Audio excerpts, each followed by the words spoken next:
18 faux mythes de l'histoire. Parfois, ils nous répètent tellement de choses que nous supposons que c'est vrai. Cependant, beaucoup de ces histoires que nous croyions être vraiment déformées, des canulars ou des mensonges flagrants. Dr. Guillotin a inventé la guillotine.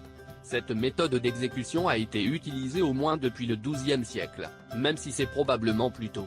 Il est vrai que son nom vient de celui du chirurgien français qui en recommanda l'utilisation pour éviter l'agonie des exécutés.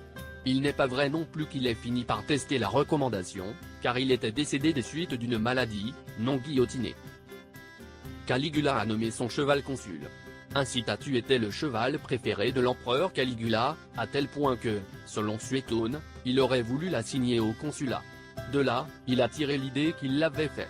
Cependant, il n'y a aucune preuve que cela vienne à se faire, et c'est bien connu les noms de ceux qui sont venus au consul, comme ils ont servi à nommer les années. Il semble plutôt que c'était une blague de l'empereur, mettant en évidence la faiblesse qui a eu les sénateurs. Nikolaï était le dernier tsar de Russie. Nikolaï renonce à ses droits sur le trône et sur ceux de son fils Alexis le 15 mars 1917. Toutefois, la dynastie des Romanov n'est pas encore terminée, son frère Michael y lui succédant. Cela a si peu duré dans le chef d'accusation qu'il est normal de ne pas en tenir compte, car il a abdiqué ses droits le lendemain en faveur de la Douma, qui devrait être celle qui a décidé s'il serait de nouveau tsar. Quelque chose qui, bien sûr, n'est jamais arrivé. Miguel a été assassiné le 13 juin 1918, un mois avant Nicolas accent aigu S. Marco Polo a introduit les pâtes en Europe. Les Romains, 12 siècles avant Marco Polo, mangeaient déjà le laganum, une sorte de lasagne, et les Siciliens avaient déjà la busietta, une sorte de spaghetti bien avant la naissance de l'explorateur. Le mythe vient de The Book of Wonder, qui raconte les voyages de Marco Polo et dans lequel il est fait référence aux pâtes. Les soldats napoléoniens ont cassé le nez du sphinx de Gizeh. On a longtemps dit que les soldats napoléoniens s'étaient consacrés au viseur, mais on sait qu'il l'a perdu beaucoup plus tôt, car les gravures sont conservées sans son appendice nasal antérieur. L'origine de la légende provient probablement de la bataille des Pyramides qui s'est déroulée dans les zones françaises et mameluques. Marie-Antoinette, s'ils n'ont pas de pain, qu'ils mangent des gâteaux. Le comble de l'impudence peut se résumer en une phrase qui n'a toutefois pas été prononcée par la reine française. Selon Stefan Zweig, il s'agirait d'une des filles de Louis XV, connue sous le nom de Mesdames. Les chrétiens ont vaincu les Arabes à la bataille de Clavigeau. Bien que les rues, les instituts ou les places portent le nom de la bataille de Clavigeau, elle n'a en réalité jamais été produite, comme l'ont souligné les historiens au XVIIIe siècle. Donc, s'il n'y avait pas de bataille, il n'y aurait pas d'apparition de l'apôtre Jacques, ou de son cheval blanc. Si nous cherchons qui a bénéficié de ce mythe, il est clair, à l'archevêché de Santiago, qui, en remerciement à l'intercession du saint, a reçu le vœu de Santiago, dîme payée par les paysans entre Galicia et La Rioja et comprenant le butin de la guerre. Il n'a commencé à être payé qu'au XIIe siècle, 3 ans après la bataille mythique. Au Moyen-Âge, on utilisait des demoiselles en fer et des ceintures de chasteté. Pendant des siècles, on pensait que le Moyen-Âge était une période de barbarie et de noirceur. Et s'il n'y avait aucune preuve, ils ont inventé, comme dans le cas des demoiselles en fer et des ceintures de chasteté, bien plus tard, au XIXe siècle. Dans le cas des jeunes filles de fer, il s'agissait d'une fausse interprétation des couches d'infamie, qui étaient utilisées mais n'avaient pas de pointe. La ceinture de chasteté était en fait une blague à cette époque qui ne s'est concrétisée qu'au XIXe siècle pour être incluse dans les musées.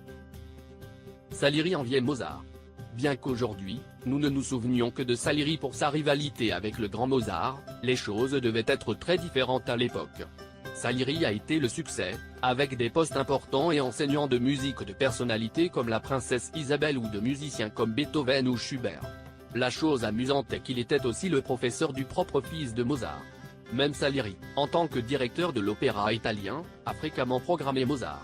Le mythe est né de l'accusation de Mozart selon laquelle Salieri aurait tenté de boycotter la première du mariage de Figaro, bien qu'une hypothèse suggère que ce fut un poète rival du librettiste de l'opéra qui l'avait incité à le faire.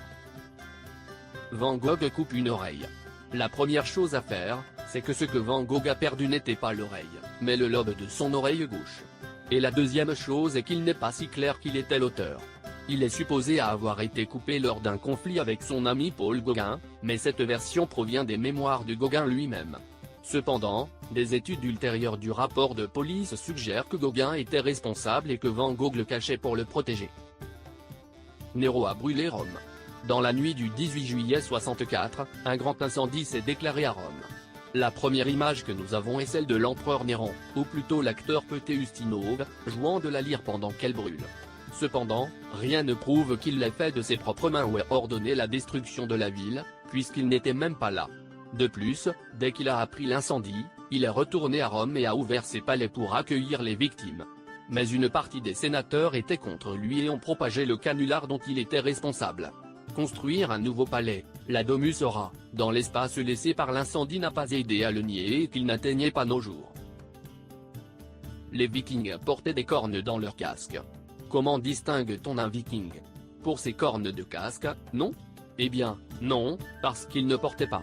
En réalité, l'image que nous avons des Vikings est le produit du peintre romantique suédois Gustav Malin Stråtrémaem, qui a eu l'idée de créer des cornes, et des ailes, pour leur donner un aspect plus féroce. L'opéra Le Crépuscule des dieux de Wagner a fini de populariser cette image. Edison a inventé l'ampoule. L'ampoule à incandescence telle que nous l'avons connue est l'œuvre de Thomas Alva Edison, mais ce n'était pas son inventeur, mais elle se limitait à la perfectionner. En fait, l'idée originale était celle du chimiste britannique Joseph Wilson Swan. Dans son prototype, le filament brûlait car il ne parvenait pas à créer le vide total, un problème résolu par Edison qui le rendait commercialement viable. Les Indiens avaient l'habitude de couper les cheveux de leurs ennemis. Oui, ils l'ont fait, mais la barbarie ne leur est pas venue à l'esprit. Ce sont les mercenaires français qui ont commencé à le faire, à faire subir aux Indiens anéantis un test qui ne pesait pas et à pouvoir récupérer leur récompense. En représailles, les Indiens ont copié cette pratique.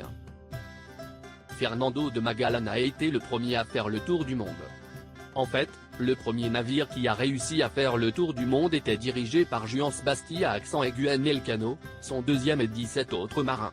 Magalhães, qui a dirigé l'expédition, n'a pas pu finir le tour du monde parce qu'il est mort aux Philippines, lors d'une escarmouche avec les Indiens. Cléopâtre était belle. Selon les monnaies et les bustes à son image conservée à l'époque, Cléopâtre ressemblait peu à Liz Taylor et devait plutôt faire partie de la pile. Cependant, comme l'explique Plutarque, c'est son intelligence et son caractère qui la rendent irrésistible. Bien pour elle. Napoléon était petit. Selon l'autopsie de Napoléon, il mesurait 1,68 cm.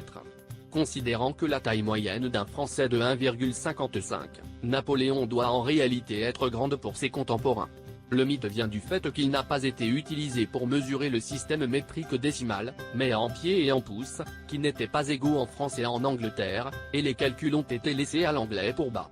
Si l'on ajoute à cela que Napoléon était toujours entouré de ses meilleurs hommes, qui devaient mesurer au moins 1,73, une barbarie pour l'époque, et qu'il appelait le petit Corse même s'il était jeune parce qu'il commençait à gagner des batailles, le mythe est déjà créé. Le premier parlement était anglais.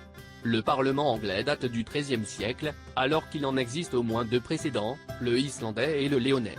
Le parlement islandais est né en 930, bien qu'il se soit davantage concentré sur la justice, tandis que les courtes de le Haut-Accent-Aiguen ont eu lieu en 1188 et constituent la plus ancienne preuve documentaire du système parlementaire européen selon l'UNESCO.